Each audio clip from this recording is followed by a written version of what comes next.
Good morning, everyone. It's the notorious, glorious V the Girl Economist coming to you live on this edition of Rogue News in the Morning. And I'm going to give you the news, the views, and all the information that's important to you. Check me out, RogueNews.com.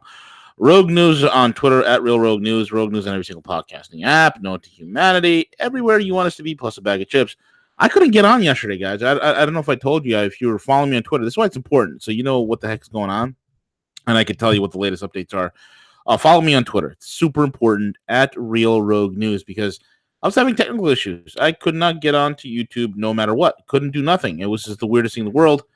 But in the age that we're living in, there's no such thing as coincidence, and I don't think it's all that weird, especially with all the shenanigans that's been going on with this platform. It's fun, folks. I'm asking you, and I'm actually imploring you. I would love for you to hit that subscribe button if you haven't done so. Hit it with a thumbs up. It's super important because it's hilarious for me to watch my subscriber counts go up and down. I'll be up 100 one week, down 200 the next week, up and down, up and down. It's the crazy thing. It makes no sense. Views are suppressed. We have a lot of background analytical data supporting that. We see what the hell is really going on and how we're being screwed with. So it's important that you guys subscribe. And look, I'm going to be, working on some new projects here. That's going to be available for you guys. Is to keep the message alive, keep the mission going, so to speak. Okay, keep the mission going. With that said, also support our sponsors, mycbdedibles.com, mycbdedibles.com. Link is in the description box. If you need your edibles, it's the place to go. And also, folks, today, so far we have over 200 people that have registered for this conference already. We have limited seating available, but go over to the Watchers Trade Room. The link is in the description box. 1 p.m. today, Eastern Standard Time. 1 p.m. today, Eastern Standard Time. There's a gold and silver seminar. I will be there. We're gonna dispel some of the myths of gold, especially if you don't own it, you don't hold it. Well, there's a proper way to own it and hold it. I'm going to show you how, and I'm going to show you how to increase your gold storage and your gold shares. As probably the most cost-effective way possible. For cheaper. We're going to teach you how to increase your gold shares for cheaper than 1 ounce of gold. How do you like them apples? How do you like them apples? Anyway, with that being said, let's get into it, folks. Let's get into it. We have a lot of things happening. And, folks, first of all, let's get into Julian Assange, okay? And the thing with Julian Assange... Hold on 1 second, folks.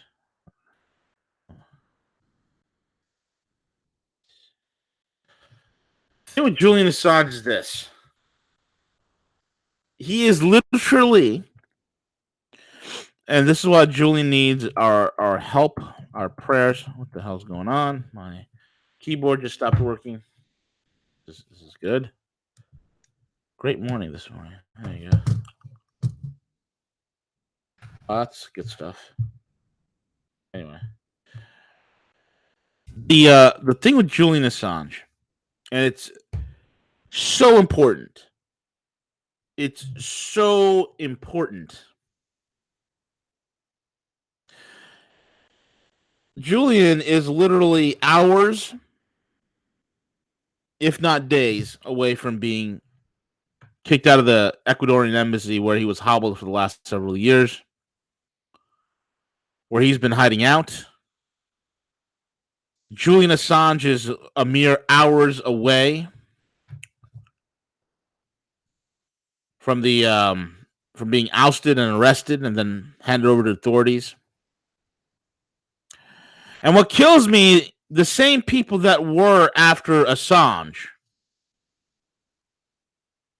were the same people who were after Trump.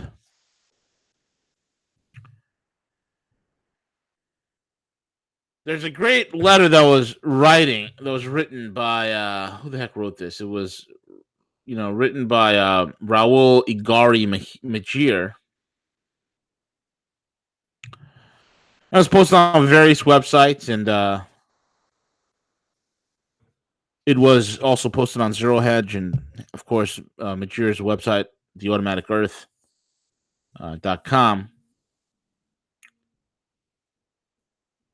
And this is what it's written. Mr. President, I write to you because I'm seeing something unfold that concerns you, and I have no way of knowing if you're aware of it. Nor have I seen anyone else mention it. That is, sir, that you are being set up. A trap is being set for you. And unless you are aware of it, you may well walk into that trap eyes wide open. It may not be in your briefing this morning, but the WikiLeaks organization has reported that high-ranking Ecuadorian state officials have told them Julian Assange will be expelled from their London embassy in a matter of hours or days. Now, I don't know what your personal opinion is of Mr. Assange. Maybe you think he deserves punishment for leaking secret files to the public. Your personal opinion of him, however, is not the most important issue here. No offense. What's most important to your own situation, as well as that of Mr. Assange, is that the people who are after him are the very same people who have been after you for 3 years, and who will double their efforts after suffering a huge loss due to Robert Mueller's no collusion report. What the trap set for you consists of is that if you let these largely anonymous deep state actors get their hands on Mr. Assange, you will greatly empower them even further. But, sir, his enemies inside the U.S. intelligence are the same as yours, and empowering one's enemies is not the way to do battle. We know that there are some people, because of Robert Mueller, Mr. Assange was the only way Mr. Mueller could think of to link you to the, quote, Russians. This is a narrative built on the false notion that Russians hacked the DNC servers and sent the contents to Mr. Assange. The narrative has been fully discredited by multiple voices multiple times, but Mr. Mueller has never retracted it, for good reason. This way, he and others can leave the story and the suspicion open that there is a link between you, Mr. Assange, and the Russians, despite the Mueller's report's no collusion conclusion. And do note, it not only maintains the popular and media suspicion of Mr. Assange, but it also leaves suspicion of you alive. Former British Ambassador Craig Murphy explained the intricacies again a few days ago. He said, Robert Mueller repeats the assertion from the U.S. security services that it was Russian hackers who obtained the DNC emails, passed them to WikiLeaks. I am telling you from my personal knowledge that this is not true. Neither Mueller's team, nor the FBI, nor the NSA, nor any U.S. intelligence agency has ever carried out any forensic analysis on the DNC servers. The DNC consistently refused to make them available. The allegation against Russia is based purely on information from the DNC's own consultants, CrowdStrike. William Binney, former technical director of the NSA, America's $40 billion a year communications intercept organization, has proven beyond argument that it is a technical impossibility for the DNC emails to have been transmitted by an external hack. They were rather downloaded locally, probably to a memory stick. And Binney's analysis is fully endorsed by former NSA systems expert Ed Loomis. There are simply two people on the planet more technically qualified. There are no two people on the planet that are more technically qualified to make this judgment. Yet, astonishingly, Mueller refused to call Binney or Loomis or me to testify. Compare this, for example, with his calling to testify my friend Randy Credico, who had no involvement whatsoever in the matter, but Mueller's team hoped to finger as a Trump-Assange link. The DNC servers have never been examined by intelligence agencies, law enforcement, or by Mueller's team. Binney and Loomis have written that it is impossible that this was an external hack. WikiLeaks have consistently stressed that no state actor was involved. No evidence whatsoever has been produced of the transfer of material from the Russians to WikiLeaks. WikiLeaks' Vault 7 release of the CIA documents shows that the planting of false Russian hacking fingerprints is an established CIA practice. Yet none of this is reflected at all by Mueller nor by the mainstream media. Collusion may be dead, but the Russiagate false narrative limps on. Mr. Trump, sir, I doubt you have realized by now that you are not rid of yet Robert Mueller. But Mr. Mueller is one big cog in a large wheel of intelligence running against you. Yes, the same wheel that runs against Mr. Assange. I'm sure you recognize that it's hugely ironic, but there is now unbreakable bond between the two of you. Not because of anything you did yourselves, but because Russiagate conspirators in the media and the Democratic Party and the intelligence community have created it. And you need to be careful on account of that bond because they're going to try to use it against you. I may be a lot more sympathetic to Mr. Assange than you are, but as I said before, this has nothing to do with personal opinion.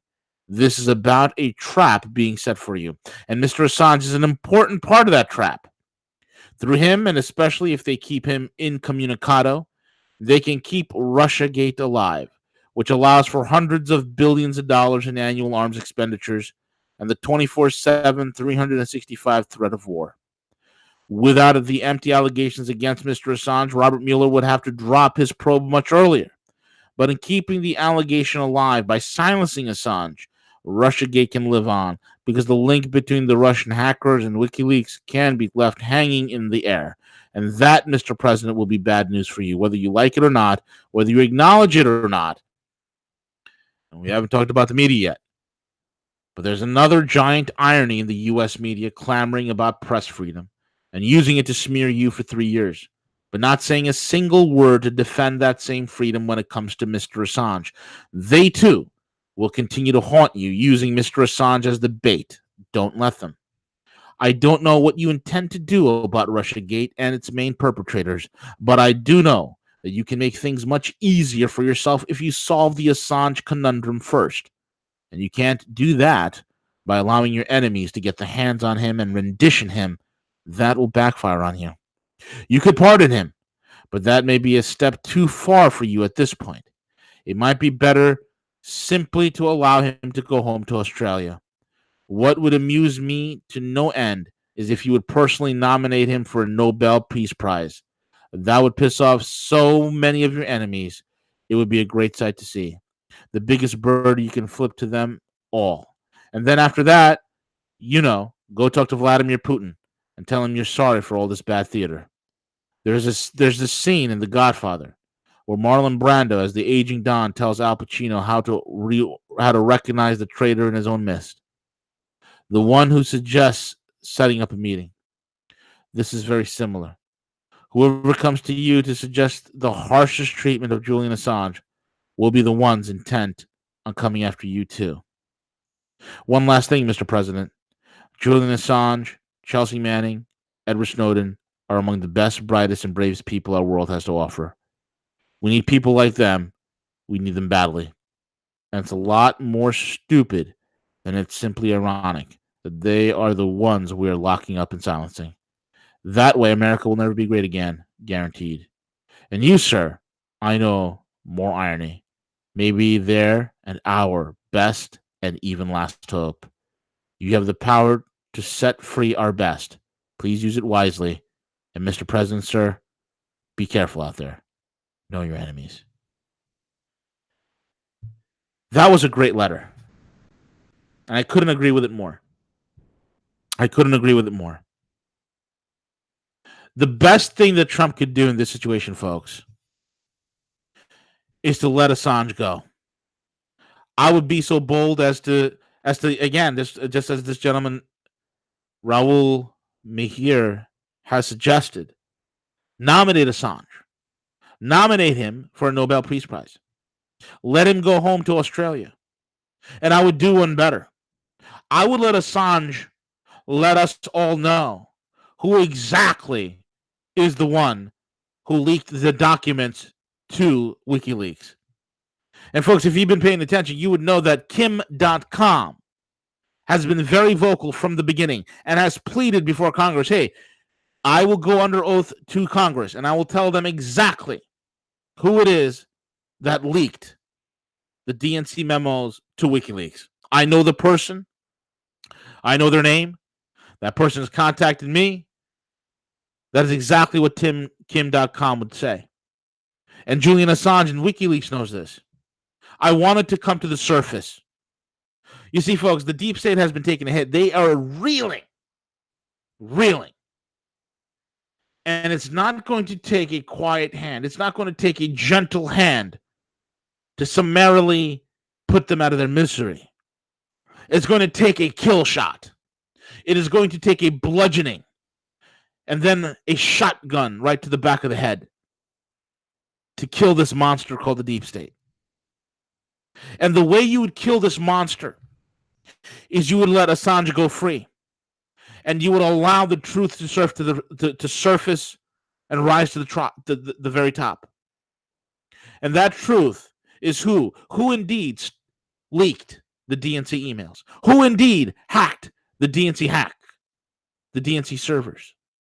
We know that William Benny and Ed Loomis, both the top experts, computer mavens, men with enough degrees and accolades to make your eyes bleed, with enough letters behind their last name that will blow your mind. The two best in the world have come forward and said that it is impossible. It is impossible. It is impossible. It is impossible that this was an external hack. You know the thing stinks to high heaven when the very servers that were supposedly hacked are not even allowed, that are being refused. The DNC is refusing to hand it over for forensics. You know something's up. You know something is up. I would go far as to say is this, that Trump should allow Assange to go free. Trump should allow Kim.com to come to Congress and tell the whole world what we already know. Who is the person? Who is the name? What is the name of the person who leaked the DNC documents? What is the name of the person who loaded it onto a thumb drive and sent it to WikiLeaks? Who is that person? Because if you name that person, the entire house of cards falls apart. If you name that person, Deborah Wasserman Schultz will be in trouble. If you name that person, Hillary Rodham Clinton will be in trouble. Barack Hussein Obama would be in trouble if you name that person. And that person, folks, as most of you already know, is Seth Rich. Seth Rich died trying to get the truth out there. And he did get the truth out there. And he paid for that truth with his life. He paid for that truth with his life. That is who Seth Rich is. That is who leaked the DNC docs directly to WikiLeaks. And that's the reality of this whole entire thing, folks, that nobody's talking about. Or they have seemed to have forgotten. You see, the deep state has a serious shot at being shut down. They have a serious shot of being taken out. They have a serious shot of being end to.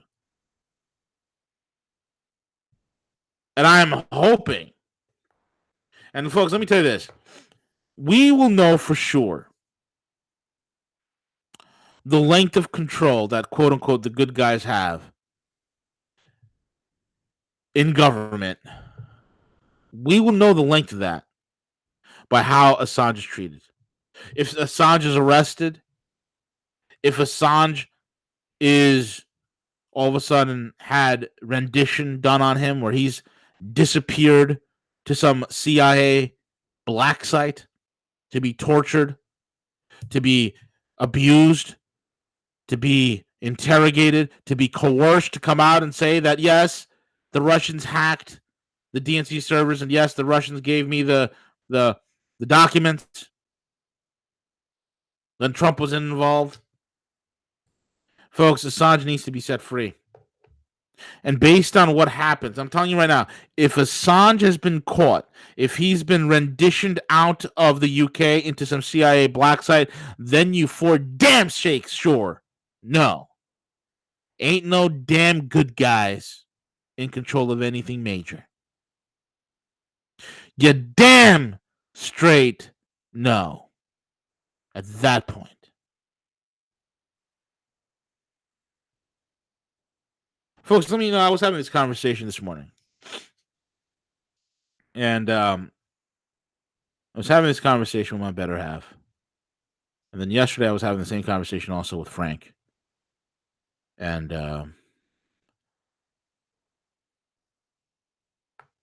there's a scene.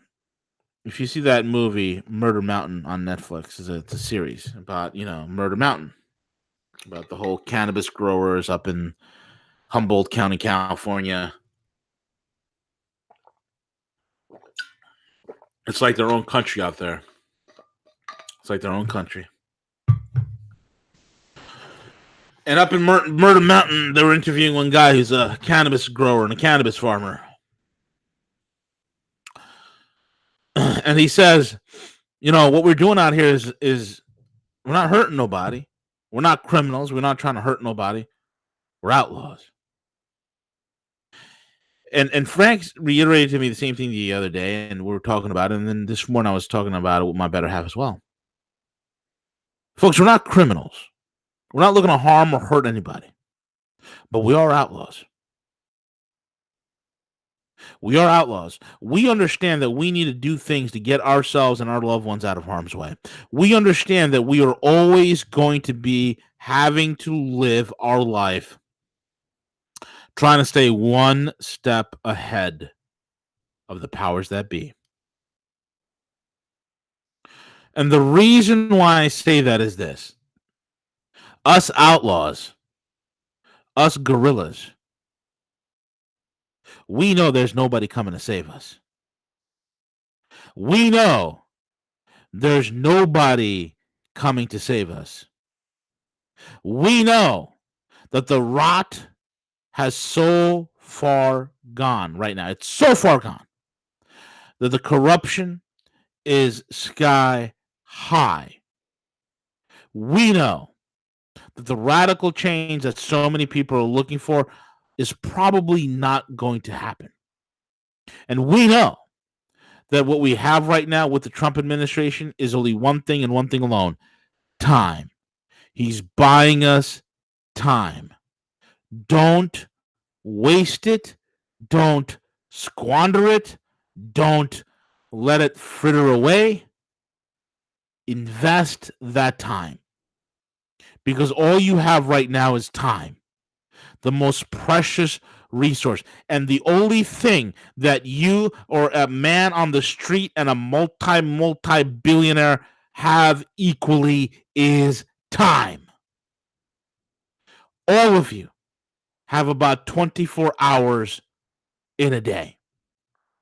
You might spend 6, 7, 8 hours of that time, sleeping, catching up on sleep.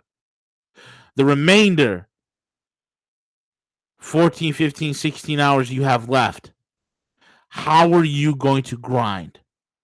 How are you going to rise up and grind? How are you going to hustle? How are you going to make your ends meet?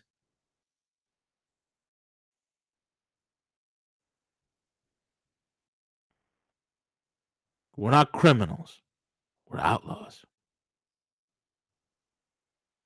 We have enough time to get our hustle on. We have enough time to radically change our incomes and our quality of life so that we can be prepared not only for the transitions that are ahead economically speaking, but we can be prepared to be leveraged for the next big thing, for the next new world.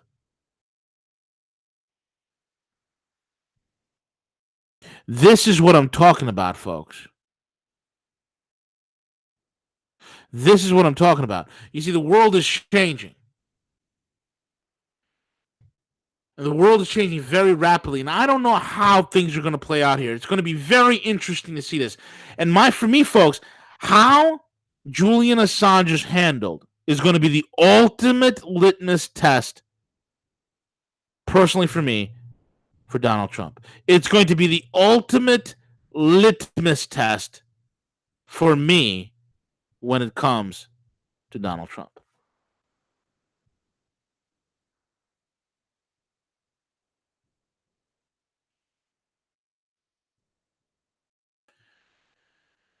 Switching gears real quick, Saudis threaten to ditch the petrodollar to stop the NOPEC bill. Saudi Arabia rattled its first saber towards the United States with an implicit threat to dump the U.S. Treasury over Congress's decision to allow Saudis to be held responsible for the 9/11 attacks. You remember that? JASTA. Remember that? I used to talk about JASTA all the time. JASTA every week. JASTA agreement is about to get passed. 6 months ago, the Saudis once again threatened to weaponize their wealth as the biggest importer of arms from America in the world.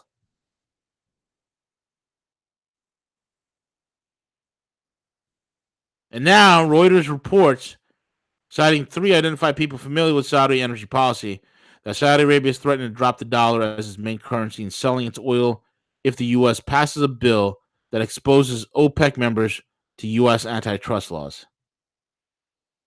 I mean, this is wonderful. This is wonderful. How insane is this? While the death of the petrodollar has long been predicted, as the petro yuan gains momentum, this is almost a direct threat yet to the U.S. dollar's exorbitant privilege. The Saudis know that they have the dollar as a nuclear option, one of the sources familiar with the matter said. The Saudis said, let the Americans pass NOPEC, and it would be the U.S. economy that would fall apart. Riyadh reportedly communicated the threat to senior U.S. energy officials. One person briefed on Saudi oil policy told Reuters, as Reuters details, NOPEC, or No Oil Producing and Exporting Cartels Act, was introduced in 2000 and aims to remove sovereign immunity from U.S. antitrust laws. What the hell does U.S.-centric, U.S.-based, U.S.-targeted to U.S. entities and U.S. companies and U.S. antitrust laws have anything to do with a foreign country? What does it have to do with a foreign country's energy exports? What? I mean, the sheer hubris we have is incredible. And what it does, it shows the world, is that you cannot trust Americans. You cannot trust the United States. That's what this is showing the world. We can't hold one treaty. There's not a damn treaty that we haven't broken. And a damn trade deal we haven't screwed up.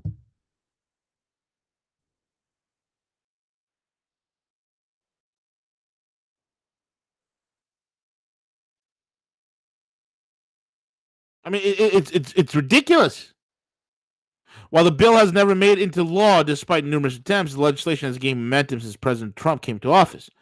Trump said he backed NOPEC in a book published in 2011 before he was elected, though he has not voiced support for NOPEC as president.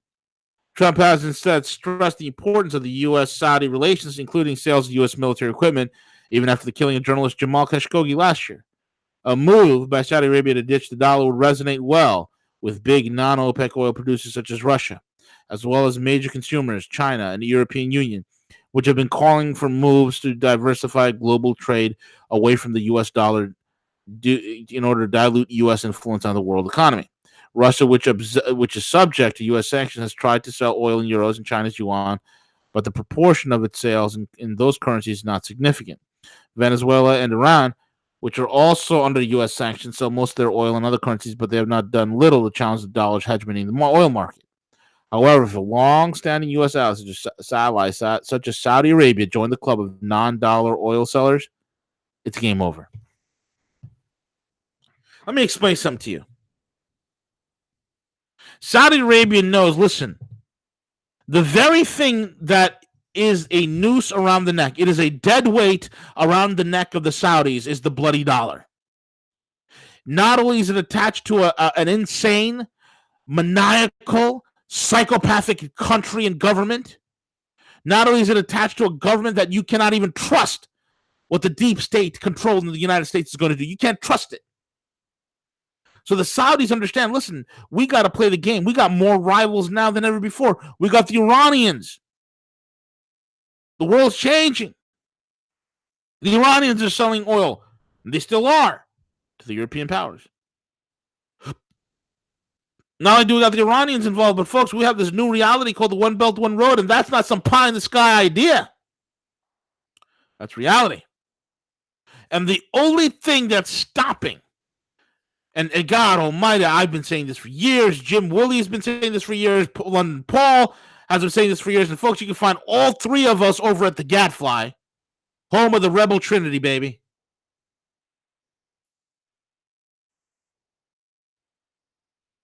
For years, we've been saying this. Saudi Arabia will be the last shoe to fall. If the Saudis say sayonara, hasta la pasta to the dollar, folks, you know it's over. And they will. And they will. Which I will tell you from a brokering perspective of what's happening with gold on the international level, is we're talking about massive supplies of gold being absolutely lynched up, sucked up by both the Russians, the Chinese, the Saudis, and everybody else that's in play.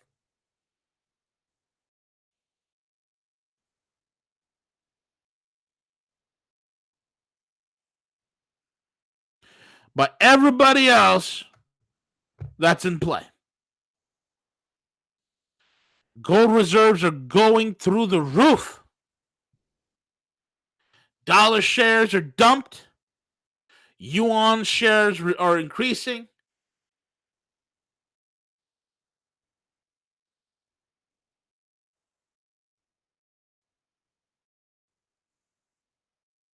And the whole world, folks, is about to be realigned. You know, it's so funny. We're literally creating laws and we're literally doing things to hasten our demise on purpose. We're literally creating laws and doing things to hasten our demise on purpose. Truly remarkable. Truly remarkable.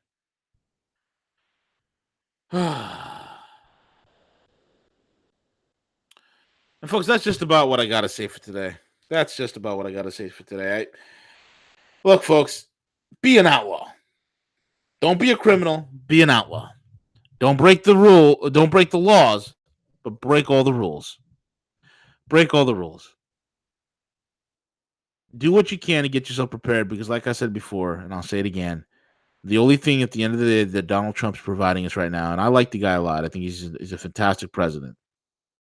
He's buying us time. I don't think the deep state's dead. I don't think it's game over. I don't see any arrests. I don't see any of this. It is what it is. Let's see what happens. But in the meantime, prepare. With that being said, I'm over and out.